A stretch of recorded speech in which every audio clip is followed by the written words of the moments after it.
Salut, aujourd'hui on se retrouve dans une vidéo qui sera probablement relativement courte. J'avais envie en fait de vous parler d'une plante qui est en fleurs actuellement dans ma serre. Il s'agit d'une très jolie plante comestible que l'on appelle parfois la baselle tubéreuse, la vigne de Madère ou encore la liane de Madère. C'est la plante que l'on voit ici avec des fleurs blanches. Alors attention, elle pousse en mélange avec mes vignes plus classiques. Donc du coup, ce ne sont pas les grosses feuilles que vous voyez à l'écran, ce sont les petites feuilles et les fleurs blanches. On l'appelle la liane de Madère parce qu'elle pousse abondamment sur l'île de Madère, qui se trouve ici. Mais je trouve intéressant de savoir qu'elle s'est naturalisée sur cette île alors qu'elle est à la base originaire d'Amérique du Sud. Donc cette liane de Madère a des racines tubéreuses que l'on peut manger cuit. Il vaut mieux les manger cuits car crues elles sont pratiquement immangeables crues, il y a trop de mucilage, mais donc on les mange cuites. D'après les informations que j'ai trouvées, il semblerait que cette plante, on ait essayé de l'importer en quantité en France dans le 19e siècle, dans le but en fait de compléter les pommes de terre, car les pommes de terre étaient atteintes de la maladie du mildiou, et du coup on a cherché une plante pour les compenser, pour les remplacer en partie. Et donc on a essayé cette liane de Madère, car elle n'a pas de maladie.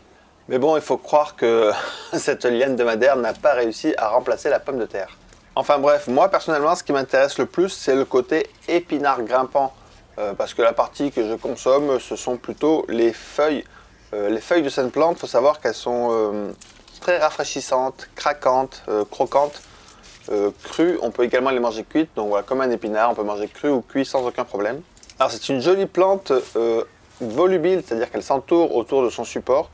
Et elle propose une très jolie floraison au mois d'octobre. C'est une liane qui peut atteindre très régulièrement les 2 mètres de hauteur et pour atteindre un maximum dans les endroits très chauds, un maximum de 7 mètres de hauteur.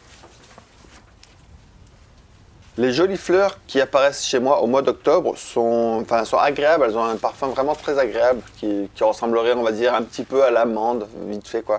Et c'est une fleur également mellifère qui va pouvoir attirer pas mal de pollinisateurs. Elle est capable de pousser dans quasiment tout type de sol, donc franchement pas besoin de s'embêter avec la qualité du sol, elle est vraiment capable de pousser dans plein de contextes au niveau du sol. C'est une plante qui est donnée pour pouvoir résister à des températures inférieures à -8, voilà, jusqu'à -9 degrés, elle peut résister. Généralement c'est la partie aérienne qui disparaît et les racines restent en vie sous terre et elle redémarre au printemps. Enfin moi c'est ce qui se passe dans ma serre. Dans ma serre, les températures sont très inférieures à 0. Elles peuvent aller jusqu'à -9. La partie aérienne de la plante disparaît.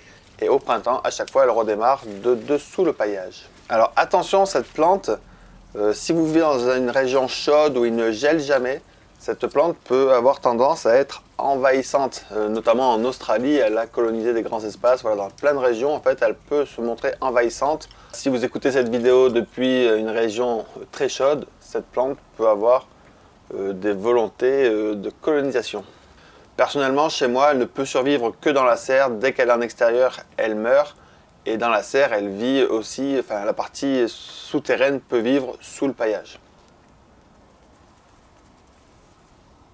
Si vous vivez dans une région très froide, avec des températures allant en dessous les -10, -15, -20, vous pouvez quand même cultiver cette plante, mais il faudra la cultiver en pot par exemple, et rentrer le pot en hiver pour le protéger des températures extrêmement froides.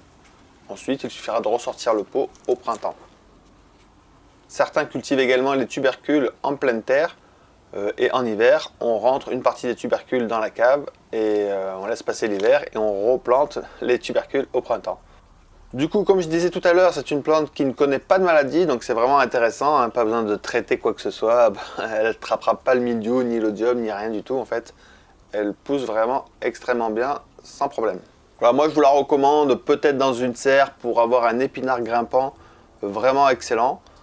En plus très joli mellifère, c'est vraiment une plante sympa. Pour la multiplier, l'idéal c'est de couper les racines, couper des morceaux de tubercules de racines et chaque petit bout donnera une nouvelle plante. Voilà, c'est la façon la plus simple de la multiplier en France métropolitaine, on va dire.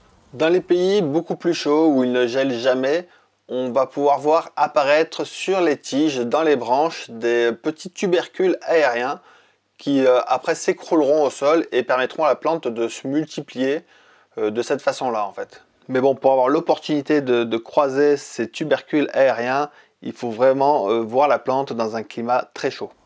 Par exemple, chez moi, même dans ma serre, dès que l'automne a bien avancé, toute la partie aérienne meurt de froid et c'est seulement les tubercules enfouis sous terre qui réussissent à survivre.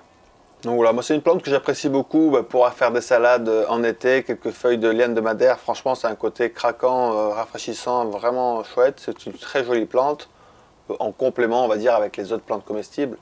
Alors je tenais à faire cette petite vidéo parce qu'en fait on trouve vraiment très peu d'informations sur cette plante, la liane de madère. Donc ben voilà, maintenant ça permet d'avoir un peu plus de contenu qui parle de ce végétal qui me semble être intéressant.